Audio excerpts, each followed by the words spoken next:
Naitwa Chonya Elisha, mwenyekiti wa Baraza la Vijana wa Chadema mkoa wa Mbeya. Kama ambavyo Julai 13, 2026 tulizungumza na umma kupitia kwenu waandishi wa habari kuhusu kuendelea kushikiliwa kwa vijana wanafunzi wa vyuo vikuu, wanachama na viongozi wa mtandao wa wanafunzi wa Chadema vyuo vikuu, vyuo vya kati kwa mkoa huu wa Mbeya.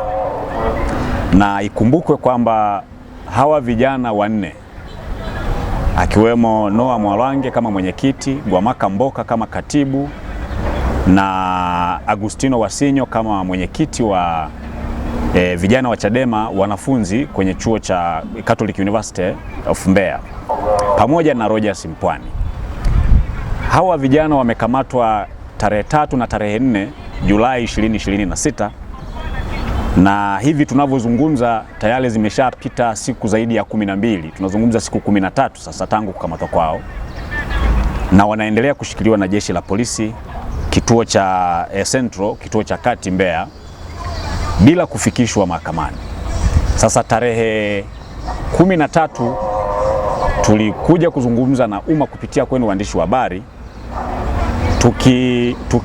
tukitoa wito kwa jeshi la polisi kuwapeleka au kuwafikisha mahakamani hawa ambao vijana wanaendelea kushikiliwa, ikiwa wana tuhuma ambazo wanastahili kujibu. Lakini vile vile nakumbuka tarehe 13 Julai 2026 tulitoa wito kwa mahakama kama muhimili unaopaswa kulinda na kutenda haki kwa watu wote ikiwemo watuhumiwa, kwamba mahakama, kwa sababu ya shauri ambalo lilifunguliwa na shauri lililofunguliwa chini ya hati ya dharura tangu tarehe 11 mwezi huu wa 6 2020 na mwezi huu wa 7 2026. Sasa tangu shauri hili la habeas corpus ambalo limefunguliwa chini ya hati ya dharura kufunguliwa mahakamani tarehe 13, tulisema kwamba bado shauri halijapangiwa jaji, na ili jaji akipangwa aweze kupanga tarehe ya kutajwa kwa shauri ili ziweze kutolewa summons kwa ajili ya kuwaita wale ambao wanaendelea kuwashikilia vijana ambao ni wanafunzi, ili waweze kufika mahakamani, mahakama ikaweze kuamua ikiwa ni halali kuendelea kuwashikilia ama la. Kwa masikitiko makubwa sana, hivi ninavyozungumza, tangu shauri hili kufunguliwa tarehe 11 Julai 2026 na leo ni tarehe 16 Julai 2026, kitu pekee ambacho mahakama imefanya kati ya yale ambayo ilikuwa yafanywe kwa haraka ilikuwa ni kupanga jaji. Kupanga jaji peke yake kusingeweza kutibu haja ya hati ya dharura. Ilikuwa jaji apange tarehe ya kuweza kutoa summons kwa ajili ya kuwaita wale wanaodaiwa kuendelea kuwashikilia. Mpaka hivi tunavyozungumza, jeshi la polisi wanaendelea kuwashikilia vijana bila kuwafikisha mahakamani.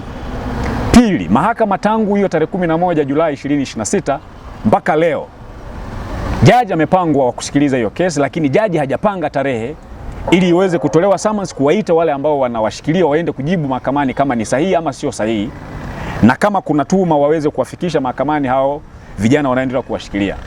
Mpaka sasa hiyo tarehe haijatajwa, na mpaka sasa vijana wanaendelea kushikiliwa polisi, na hakuna mwelekeo wa hiyo kesi au tarehe itatajwa lini ili vijana waweze kufikishwa mahakamani. Na mtakumbuka tulisema vijana ambao ni wanafunzi kwenye vyuo wapo katika kipindi cha mitihani ya mwisho wa mwaka, kufunga mwaka, semester ya pili. Vyuo ambavyo wanatokea tayari mitihani inaendelea. Sasa tulieleza masikitiko yetu kuona kwamba ni hatari kwa kiwango gani, na ndio maana hata shauri lilifunguliwa chini ya hati ya dharura ili angalau kusecure, kulinda ndoto za vijana, kuepuka madhara yanayoweza kutokana na kuwakwamisha wasifanye mitihani yao, athari za kielimu. Lakini tulizungumza matarajio ya jamii au familia wanakotokea, kwamba ilingekuwa ni muhimu sana. Sasa tumekuja tena kwenu waandishi wa habari kuzungumza na umma, kueleza masikitiko yetu kwamba jeshi la polisi bado wanawashikilia vijana wetu bila kuwafikisha mahakamani kinyume na sheria inavyotaka. Lakini jambo la pili, bado mahakama haijaweza kusimama kwa sehemu yake kama muhimili unaofaa kutenda na kusimamia haki ya watu wote, angalau kuweza kuakti katika udharura kama ambavyo shauri lenyewe limefunguliwa chini ya hati ya dharura, ili waweze kuwaita wale wanaodaiwa kuendelea kuwashikilia waende wakajibu kwa nini wanaendelea kuwashikilia. Na kwa matokeo ya hayo yote, jeshi la polisi kuendelea kuwashikilia, mahakama kutotaja tarehe mpaka sasa, maana yake vijana wanaendelea kushikiliwa bila kuwa na matumaini ya lini wataitwa mahakamani chini ya shauri ambalo tumelifungua. Lakini vile vile polisi haieleweki, hawana taarifa yoyote ambayo imetolewa kwa umma ni lini wanawafikisha mahakamani ili wakajibu tuhuma ambazo wamewatuhumu kutenda. Sasa tunatoa wito kwa nia njema kabisa. Mosi, tunatoa wito kwa jeshi la polisi kwa nia njema kabisa, liwaachie vijana bila masharti yoyote, warudi uraiani, wakaendelee na shughuli yao ya masomo, ikiwemo mitihani ambayo sasa hivi tunavyozungumza vyuo vipo katika ratiba za mitihani na wanaendelea kufanya mitihani vyuo kadhaa, na wale ambao hawajaanza, ili vijana waweze wakapata fursa ya kufanya mitihani. Jambo la kwanza. Jambo la pili, ikiwa kuwaachia bila masharti ni jambo gumu sana kwao, tunalitaka jeshi la polisi liwafikishe mahakamani kwa tuhuma wanazo watuhumu haraka iwezekanavyo, ili vijana waende wakapate haki yao mahakamani, haki ya kusikilizwa na haki ya kutendewa kama watu wanaotuhumiwa tu na kama sio watu waliotenda makosa. Na jambo la tatu, tunaiomba mahakama kwa unyenyekevu mkubwa sana, kama tulivyosema awali, kwamba mahakama ni chombo ambacho ndicho chenye kulinda na kutenda haki kwa watu wote bila kujali hali ya mtu, hata mtuhumiwa na haki zake.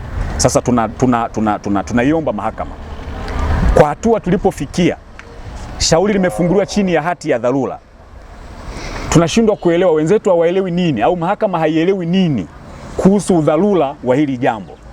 Fikiria, shauri linafunguliwa chini ya hati ya dharura tangu tarehe 11, leo ni tarehe 16, siku 5 ama 6 bado hawajaona huo udharura. Fikiria kama ingelikuwa ni dharura ya kuokoa maisha ndani ya masaa 24, maana yake tunavyozungumza leo kusingekuwa na maisha. Kama ingelikuwa ni dharura ya kuokoa maisha ndani ya masaa 48, tafsiri yake masaa 48 yalishapita tangu kufunguliwa kwa shauri chini ya hati ya dharura. Maana yake kama kungelikuwa kuna hatari ya kupoteza maisha, maana yake hayo maisha yamekwisha kupotea. Kama ingelikuwa ni dharura ya kuokoa maisha ndani ya masaa 72, tafsiri yake ni kwamba masaa 72 yamekwisha kuisha, bado mahakama haijaona udharura wa kuweza kuwaita ili waweze kuja kuokoa kama ingekuwa ni kuokoa maisha. Sasa sisi tunaona haki ya hawa vijana ni muhimu ikachukuliwa kwa udharura huo, na tunatoa wito kwa mahakama iweze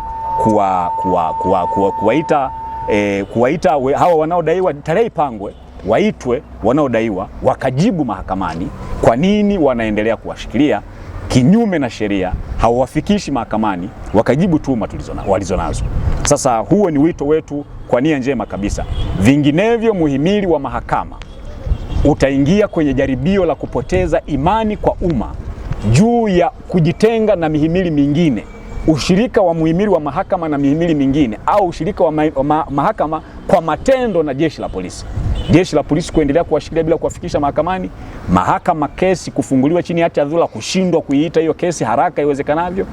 Hayo ni mambo ambayo yanaweza kuliingiza mahakama au muhimili wa mahakama katika jaribio la kupoteza imani kwa umma kama muhimili unaofaa kusimamia na kutenda haki kwa watu wote. Sasa hilo ni jambo la upande wa kwanza. Upande wa pili, tarehe 3 na tarehe 4 wakati vijana hawa wanakamatwa, taarifa za kuaminika ni kwamba vijana wamekamatwa katika premises za vyuo.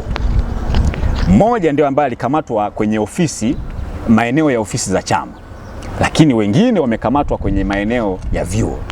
Sasa tumezungumza na wazazi wa hawa vijana, wakawa na maswali ambayo na sisi tumeendelea kujiuliza, kwamba vyuo vyetu ambavyo hawa ni wanafunzi wao, lakini vile vile ni walezi wa hawa watoto, ni kwa kiwango gani wameshughulika au kujihangaisha juu ya hawa vijana wanaotuhumiwa, hatua gani zimechukuliwa. Mpaka sasa hatujapata taarifa ya hatua gani uongozi wa chuo, uongozi wa vyuo, uongozi wa serikali za wanafunzi kwenye vyuo, mpaka sasa hatujakuwa na taarifa ya hatua walizozichukua ili kuwasaidia hawa vijana kuhusu hatima zao za kielimu. Sasa sisi tunatoa wito kwa walezi, kwa uongozi, utawala kwenye vyuo wanakotokea hawa vijana, waone sababu ya kuchukua hatua au kusema jambo, wamechukua hatua gani mpaka sasa kuhusu kulinda maslahi ya wanafunzi, ikiwemo maslahi ya masomo yao.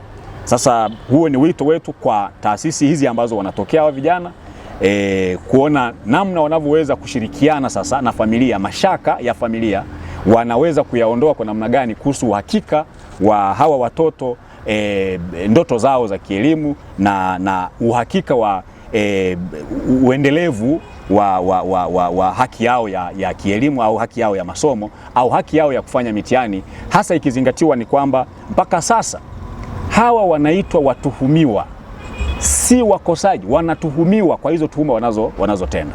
Jambo la vyuo, wazazi au ninyi kama chama mmeshafika vyuoni kuulizia?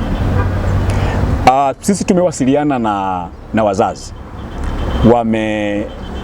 walichotuambia ni kwamba mpaka sasa hakuja kuwa na mawasiliano ya kama wazazi kutokea kwenye uongozi wa taasisi za vyuo, na wakawa wanatamani kuona au kusikia uongozi wa vyuo wamechukua hatua gani kwa ajili ya kusecure hawa ambao ni watoto wao, kwa maana ya ni walezi wao, lakini pia ni wateja wao, wanafunzi wanaosoma kwenye hivyo vyuo. Kwa wazazi walitamani kusikia. Sisi kwa upande wetu kama jamii, kama chama, sisi tumeendelea kuchukua hatua za kitaasisi, lakini ndio maana tumesema tutatamani kuona au kusikia wenzetu wamesema nini au wamechukua hatua gani mpaka sasa. Kwa hiyo tuliache kwa upande wao, watatuambia au tutasikia au tutaenda, lakini pia kama taasisi tutachukua hatua ya kuwafikia, pengine kuna hatua wamezichukua ila tu hatujaona au hatujasikia, tutafika huko, lakini ni muhimu au ni vizuri wazazi wakatolewa hayo mashaka na uongozi wa chuo wenyewe. Sasa jambo la mwisho kwenye eneo hili, kumekuwa na wimbi la kamata la muda mrefu kwa nyakati tofauti, jeshi la polisi likikamata viongozi wa Chadema, wanachama wa Chadema kwa nyakati tofauti kwa tuhuma tofauti. Sasa nikirejelea uzoefu wa ukamatwaji wa viongozi na wanachama wa Chadema, utakumbuka alishayokamatwa mwenyekiti wetu hapa, aliyekuwa mwenyekiti wetu wa chama China, lakini tuna viongozi na wanachama wengine ambao wamekamatwa kama Kasesela ambaye ni katibu mwenezi wa jimbo la Mbeya mjini, na wanachama wengine walikamatwa kwa tuhuma tofauti na jeshi la polisi, na hawakuwahi kufikishwa mahakamani kujibu tuhuma walizokuwa wanatuhumiwa na jeshi la polisi, na muda wote waliowahi kukaa na jeshi la polisi. Nikirejea kauli ya Rais Samia miaka 4 iliyopita, akizungumza kuhusu jeshi la polisi kubambikiza watu kesi, na akizungumza kuhusu ucheleweshwaji wa upelelezi usiokamilika, na akatoa maelekezo kwamba ikiwa kuna watu wanatuhumiwa, hakuna matumaini ya upelelezi kukamilika, watu waachiwe waende uraiani wakaendelee na maisha yao, ili siku upelelezi ukikamilika ndipo wachukuliwe wakajibu mahakamani. Sasa kwenye hili eneo la kubambikia kesi, kumekuwa na kawaida hiyo ya watu kutuhumiwa kwa makosa fulani kuyatenda, na bahati mbaya huwa hawafikishwi mahakamani kujibu hayo makosa. Sasa kwa uzoefu wa hiyo rejea niliyoisema, si ajabu jeshi la polisi kupitia pengine DPP mwendesha mashtaka wakawa wanacheza huo mchezo wa kubambikia kesi tofauti. Na kwa sasa tumesikia tumeona imekuwa ni kawaida watu kubambikiwa kesi za uhaini, lakini vile tumeona kuna watu wanabambikiwa kesi za ugaidi, mambo mabaya kabisa ambayo yanaharibu taswira ya nchi. Sasa sisi tutoe wito, tulisikia wametoa taarifa wanawatuhumu kwa kufanya vurugu, sijui kufanyaje, baadaye tukasikia kuna tuhuma za uchochezi, na baadaye sasa kwa sababu ya hayo mabadiliko, huenda tusishangae kuna siku mkasikia hao vijana wanatuhumiwa kwa uhaini, hao vijana wanatuhumiwa kwa ugaidi au wanatuhumiwa kwa makosa mengine yoyote yatakayowafanya hao vijana pengine wakakosa haki zao za msingi. Sasa tunatoa wito kwa jeshi la polisi, ni muhimu ikiwa kuna misingi ya kisheria kuendelea kuwashikilia wafikishe mahakamani. Ikiwa hakuna hiyo misingi ya kisheria kuendelea kuwashikilia, basi wawaachie bila masharti, vijana waendelee na majukumu yao. Sasa huo ni wito wetu kwa nia njema kabisa, ili tuweze kuwa na jamii inayoheshimu utawala wa sheria, inayoheshimu haki za watu na watu wote, na hakuna mtu ambaye anafaa kuwa juu ya sheria. Asanteni sana.